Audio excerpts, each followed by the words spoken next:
Okay, folks, I'm going to try and answer your questions as best as I can. I'm going to take these two pool table balls. The yellow one is that which we see, our sun, Sol. Most star systems out there have 2 suns or 3 suns, or stars, pardon me. I name the binary star Sal. I don't like saying certain words because it'll trigger any algorithms and I'll be censored.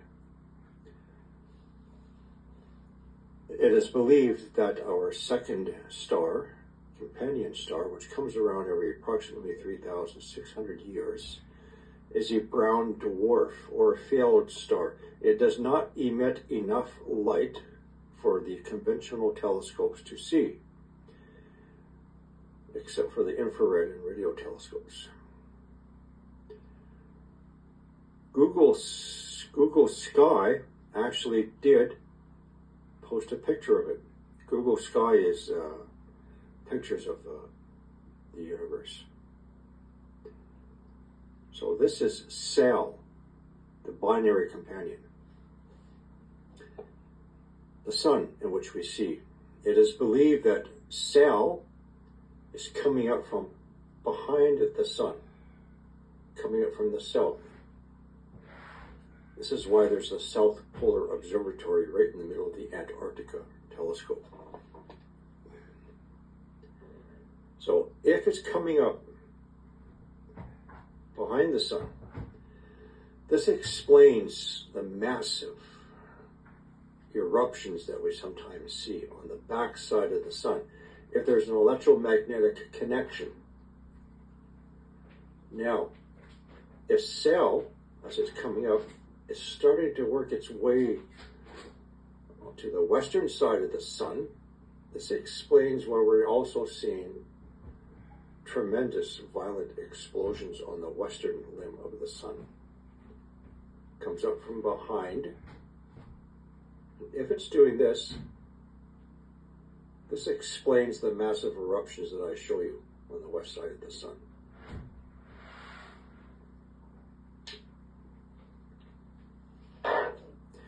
You can still find these articles on the internet. They did formally announce the existence of Planet through the New York Times and Washington Post on separate dates, January and December 1983, and one more time, U.S. Newsweek in September 1984. They then realized, oh man, we made a mistake. We shouldn't have said that. Knowing what the implications, the effects it's going to have on the planets, specifically Earth, knowing the gravitational effects, for example, Earth wobble effects, oceans inundations, they had to come up with a cover story, which was the man-made global warming narrative, headed up by Al Gore and John Kerry, who have been pushing this. They are part of the cover story. They are not idiots. The true idiots are the ones who think that they are the idiots. They are actors pushing the man-made global warming narrative responsible for sea level rise, for example.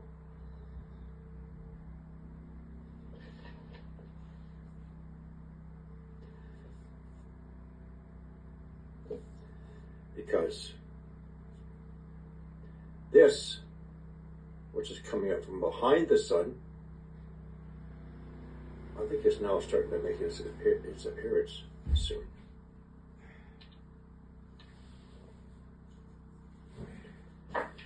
You can find lots of information. So I'm trying to answer people's questions. What does all this mean?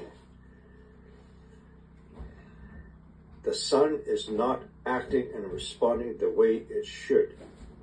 Something is perturbing or ticking it off on the backside of the sun and the western side.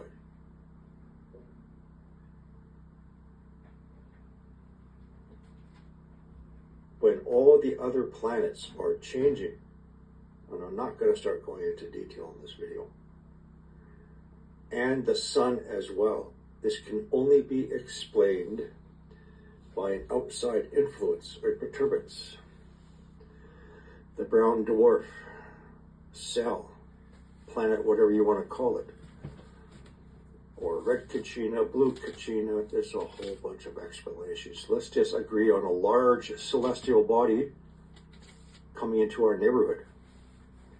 This is why we're being fed like an IV, drip, drip, drip, slow information to try and program your psyche. These news articles I'm showing you.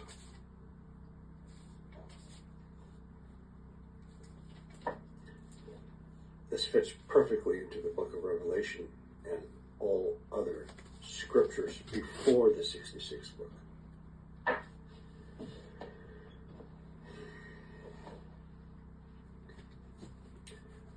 So, an electromagnetic connection with the sun.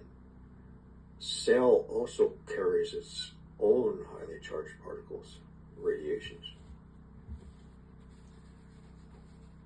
These energetic particles, which penetrate through the Earth's crust down to the outer core where a magnetic field is generated from. It heats up the outer core. It expands it.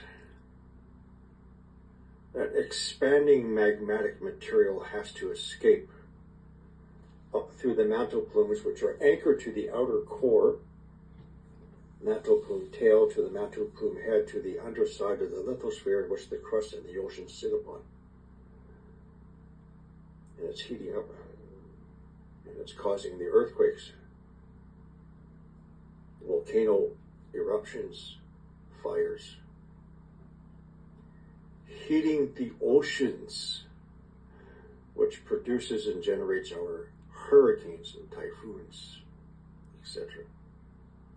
It's not man-made global warming heating the oceans.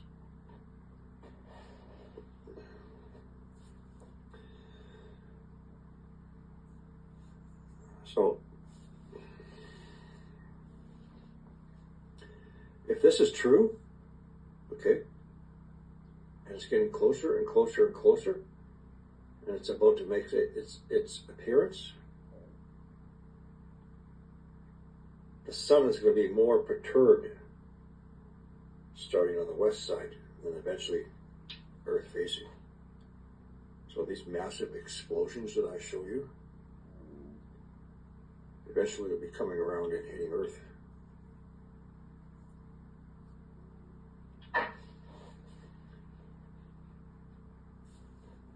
I answer everybody's questions as best as I can. I can't get to everybody. I look at a series of questions and I'll try and do these brief videos to answer everybody's question. The geomagnetic excursion results in the destabilization and weakening of our protective magnetic field, which results in increased radiations reaching us, especially ultraviolet radiation. It is also responsible for the breaking down of our jet streams. So if you're one of the top government officials and you know what's coming, you know eventually it's not going to be safe to fly because our jet streams are just so chaotic and breaking down, and the increased levels of radiation, it's not going to be safe. What are you going to do? Well, we have to come up with a plan. What do you think is happening right now? What do you think? What do you see happening right now with all these airline incidents? Do you think it's coincidence?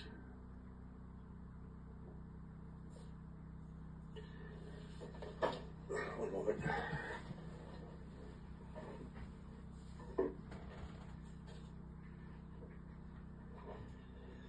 I sometimes show you the jet streams, and I'll show you how it's breaking down so much over the Americas. Many of you have seen this before. So the white flags is where the magnetic poles used to be. Magnetic north used to be around Nunavut, Canada, until around 1904. Then it started its beeline excursion. Red flag. This was actually 2019. So this is further towards Siberia. white flag used to be Antarctica. 2019 is now offshore between Antarctica and Australia. So they are both working towards each other. They're closing the gap towards each other.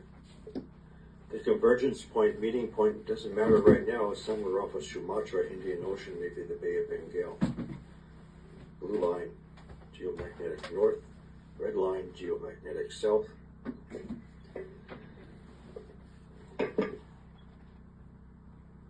magnetic field is generated like a bar magnet within the side of our planet. So these are the two ends of a bar magnet. They are drawing closer to each other. That increases the distance on the other side of the bar magnet. The greater the distance between the north and south and the bar magnet, the weaker the magnetic field lines. What is on the exact opposite side of these 2 points of convergence? It is the Americas, where the jet streams are more chaotic than anywhere else in the world. The jet streams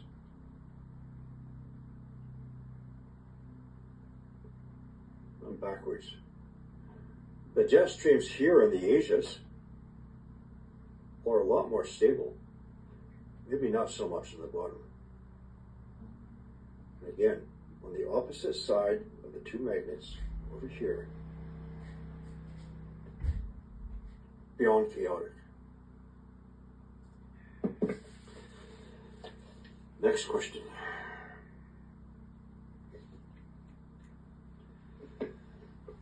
No one ever covers this, except for you know who. The magnetic south is moving at a much, much slower pace than magnetic north. Everybody focuses on magnetic north. No one can answer the question, what about magnetic south? I have a suggestion. Something is trying to keep this in place.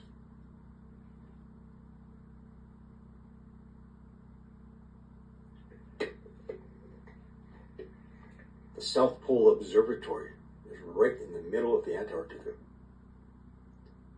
It's an observatory telescope to watch this. If this is coming out from behind the sun or below the sun, is this trying to keep magnetic south in place and to keep it from moving faster if it's coming here?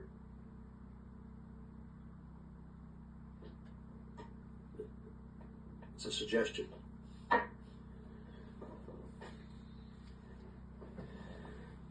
So our planet is undergoing some serious changes right now.